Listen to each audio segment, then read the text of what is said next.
Donc je suis Sarah Taher, je suis libanaise. Et voilà, Grégory Rato, mon co-réalisateur. Voilà.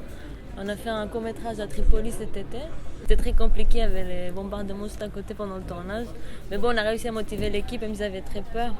Les Libanais eux-mêmes, ils avaient peur. Il y a eu l'attentat à Beyrouth aussi, donc Oui, on aurait pendant. pu faire entre les bombes, quoi. Ça se passe comment une co-réalisation? J'avais Bah, compris. Enfin, déjà, on a Bon, coécrit nous, ensemble. on est fiancés Déjà. aussi, hein, donc D'accord. ça joue beaucoup. C'est-à-dire on se fait confiance. Sarah n'avait pas réalisé, mais c'est vrai qu'elle aimait les films que j'avais fait par le passé.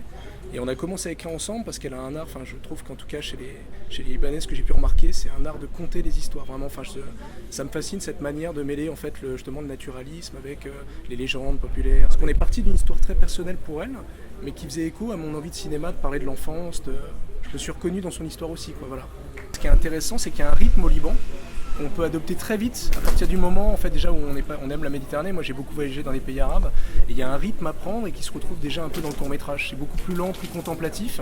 Nous, on s'inspire beaucoup en tout cas du néo-réalisme italien parce que ça aborde des thèmes sociaux, mais ça garde le cadre, on va dire, un peu politique ou culturel du pays. Oui.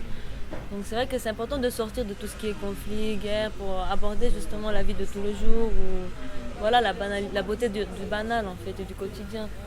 Comme en littérature en fait, des petits sujets, c'est le style qui compte en fait. Et il y a vraiment, je trouve que là le langage est renouvelé aujourd'hui. Il y a une envie d'utiliser les outils du cinéma pour parler de tous les sujets et des sujets proches des réalisateurs.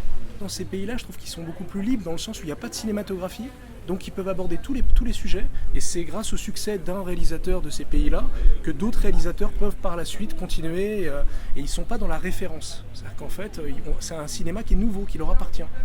Ils ne sont pas dans l'ombre de la nouvelle vague, dans l'ombre de leur père. Voilà, c'est ça que je trouve intéressant, cette liberté. Et puis, faire un film, c'est une aventure. Et des fois, on a envie de quitter un quartier qu'on connaît très bien parce qu'on a l'impression que tout le monde a tourné là-bas. Il y a envie de conquérir des terrains vierges, envie de poser sa caméra là où personne ne l'a posée. Ou voilà.